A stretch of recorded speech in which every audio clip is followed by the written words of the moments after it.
Karachi development authority से एक बड़ी खबर आई और उसके अंदर बाकायदा 13 दिसंबर 2024 को एक ऑर्डर निकलता है 112 और उसके अंदर चिड़िया बैठी हुई है मोहम्मद शकील सिद्दीकी जो कि मेंबर एडमिनिस्ट्रेशन है। इनकी तरफ से ये आया है, यानी आप चिड़िया देख सकते हैं मोहम्मद शकील सिद्दीकी मेंबर और एडमिनिस्ट्रेशन KDA, उसकी तरफ से ये लेटर आ गया है और चिड़िया आप देख रहे हो स्क्रीन के ऊपर चल रही है। और उन्होंने इस चिड़िया के साथ यानी जो ऑर्डर निकाला है वो यकीनी तौर पर बड़ा पानी खेज है और इसकी तवक्को की जा रही थी और ये आने वाले वक्तों में तो खैर वैसे ही होने जा रही है। लेकिन हम आपको बताते हैं, उन्होंने तमाम ऑल डिपार्टमेंट्स हेड जो KDA के उनको कहा है कि वेरिफिकेशन होगी degree certificates from higher education commission Pakistan से, और आप अपनी जो है वो सब डेट ऑफ बर्थ वगैरह जो है वो यानी बेफाम वगैरह वो सब देंगे। बर्थ सर्टिफिकेट हो तो वो भी देना होना चाहिए।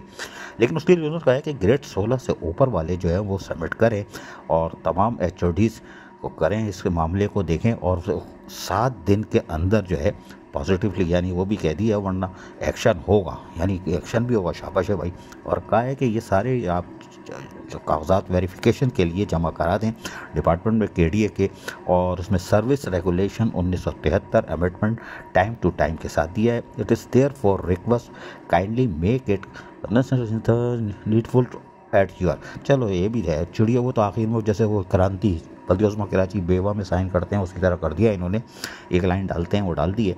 लेकिन 16 से ऊपर वालों की अब तालीमी असनाद चेक होगी और वो भी हायर एजुकेशन कमीशन जिसे HEC कहते हैं वहाँ से होगी, और डेट एंड बर्थ यानी बर्थ सर्टिफिकेट डेथ तो क्या होगी, तो ये मरने वाला तो कोई भी नहीं है, सब पैदागीर है। तो वो चाहिए कि अब ये वेरिफिकेशन कराने के लिए तैयारी पकड़ लें 16 से ऊपर वाले।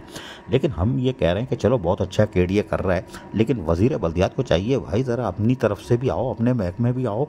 KDA वालों ने हिम्मत कर ली है, एडमिनिस्ट्रेशन ने वो काम कर रहे हैं। Additional chief secretary local government तो खैर कुछ नहीं करेंगे, वो तो सम्मम बुकमुम है, वो तो बेचारे खौफज़दा हैं।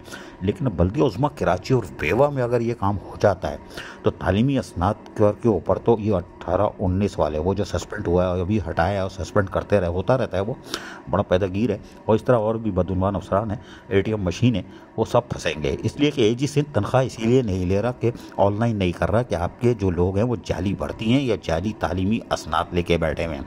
क्लिक मांग रहा है बल्दिया-उज़्मा कराची से, लेकिन ना तो ये उनकी नफरी दे रहे हैं, अपनी नफरी दे रहे हैं, ना पेशनर की तादाद बता रहे हैं। बल्दिया-उज़्मा कराची और बेवा वाले खौफज़दा है इसलिए कि जाली भर्ती है और उसके साथ साथ आधे जो है कि तालीमी असनाद ही जाली है।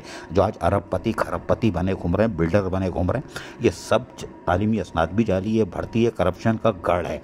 लिहाजा आप देखते हैं कि क्या होता है बल्दिया-उज़्मा कराची और बेवा की तरफ अगर ये आ जाता है सिस्टम। नहीं तो नैब तो आ ही रही है, क्लिक वाले अगर जो नाकाम होंगे तो फिर नैब ही आएगी। पब्लिक अकाउंट्स कमेटी ने भी घेरा तंग कर दिया है। तो यकीनी तौर पर जैसे डायरेक्टर जनरल पार्क फंसा है, इसी तरह ये बाकी भी आएंगे लपेट में। अजीज़ आरिफ, KBS बल्दियाती न्यूज़ कराची।